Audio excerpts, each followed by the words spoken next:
আল্লাহ রাব্বুল আলামিনও তার এই কথার সমর্থনে বললেন, ইন্না আকরামাকুম ইনদাল্লাহি আতকাকুম, তোমাদের মধ্যে ওই ব্যক্তিই বেশি মর্যাদাবান যে আল্লাহ তাআলার কাছে বেশি মুত্তাকি, যে বেশি আল্লাহকে ভয় করে, যে বেশি নিজে পরহেজ করে চলে, হারাম কাজ থেকে বিরত থাকে।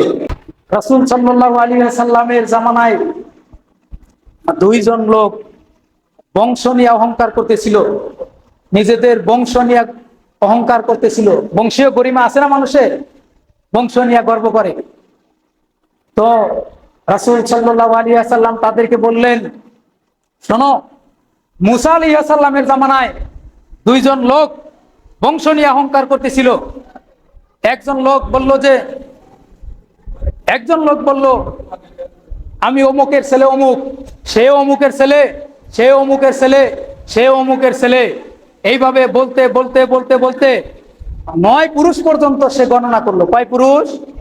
9 পুরুষ, যে আমি অমুকের ছেলে, সে অমুকের ছেলে, সে অমুকের ছেলে। নিজের বংশীয় গরিমা সে দেখাইলো, বংশীয় দাপট দেখাইলো। আর তোমার কি ক্ষমতা আছে? তখন দ্বিতীয় লোকটা বলল, আমি অমুকের ছেলে, সে অমুকের ছেলে। সে 2 পুরুষ পর্যন্ত গণনা করলো, বলল যে আমি একজন মুসলমান।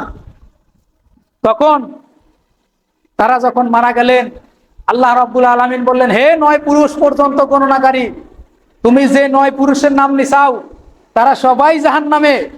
তুমি বংশের অহংকার কইরা, বংশীয় দাপট দেখায়, বংশীয় গরিমায় তুমি অহংকার কইরা 9 পুরুষের যে নাম নিছাও তারা সবাই জাহান্নামে গেছে।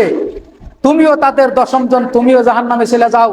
আর হে 2 পুরুষ পর্যন্ত গণনাকারী, তুমি যে 2 পুরুষের নাম নিছাও তারা জান্নাতে গেছে, তুমিও তাদের সাথে জান্নাতে যাও। সুবহানাল্লাহ। সম্মানিত হাজিরিন, অহংকার এতই মারাত্মক, অহংকারের কারণে আল্লাহ তাআলা অহংকারীকে জাহান্নামে দেন। কেননা আল্লাহ রাব্বুল আলামিন বলেছেন, অহংকার হচ্ছে আমার গায়ের চাদর, অহংকার হচ্ছে আমার গায়ের চাদর। কাজেই যেই ব্যক্তি আমার গায়ের চাদর নিয়ে টানাটানি করে, আমি অবশ্যই সেই ব্যক্তিকে জাহান্নামে নিক্ষেপ করব, আমি অবশ্যই সেই ব্যক্তিকে জাহান্নামে নিক্ষেপ করব। সম্মানিত হাজিরিন, মূল্যায়নের মাপকাঠি কি? মূল্যায়নের মাপকাঠি বংশীয় গরিমা নয়, ধন সম্পদ আর টাকা পয়সা নয়। মানুষকে মূল্যায়নের মাপকাঠি হচ্ছে জ্ঞান, এলেম। মানুষকে মূল্যায়নের মাপকাঠি হচ্ছে তার তাকওয়া। মানুষকে মূল্যায়নের মাপকাঠি হচ্ছে তার ইবাদত।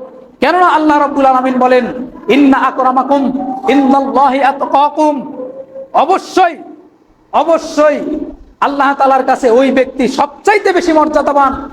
অবশ্যই আল্লাহ তাআলার কাছে ওই ব্যক্তি সবচাইতে বেশি মর্যাদাবান তোমাদের মধ্যে যে সবচাইতে বেশি মুত্তাকি, যে আল্লাহ তাআলার প্রতি বেশি ভয় রাখে।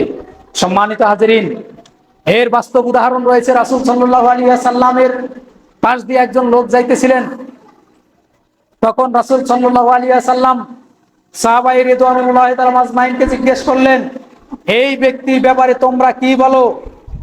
সাহাবীগণ বললেন, ইয়া রাসূলুল্লাহ, ইয়া হাবিবাল্লাহ, এই ব্যক্তি এমন ব্যক্তি যে ধনী ব্যক্তি, সে যদি কোনো মেয়েকে বিবাহের প্রস্তাব দেয় তাহলে প্রস্তাব মেনে নেয়, আর সে যদি কারো ব্যাপারে সুপারিশ করে তাহলে সুপারিশ গ্রহণ করা হয়, আর সে যদি কোনো কথা বলে তার কথা মেনে নেওয়া হয়।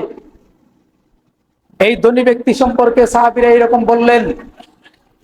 এরপরে কিছুক্ষণ পরেই তার পাশ দিয়ে একজন দরিদ্র ব্যক্তি, একজন গরিব ব্যক্তি গেলেন।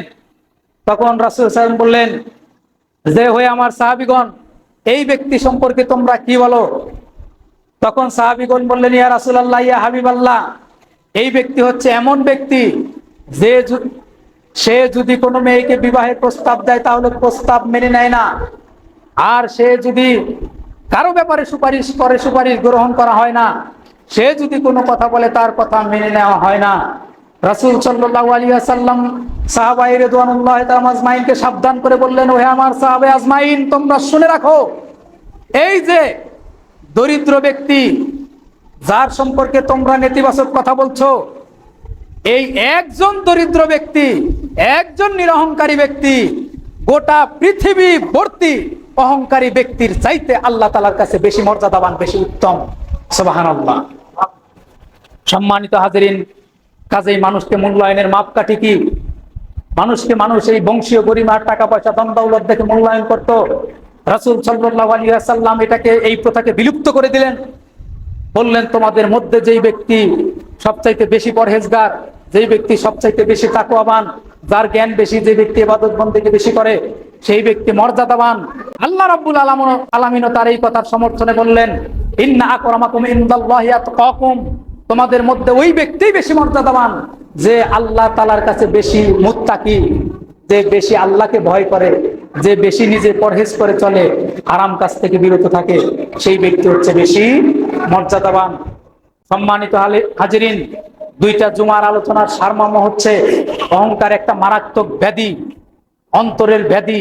এই অহংকার থেকে নিজেকে মুক্ত করতে হবে, কেননা অহংকারের পরিণতি হচ্ছে অবশ্যই জাহান্নাম, অহংকারের পরিণতি হচ্ছে জাহান্নাম।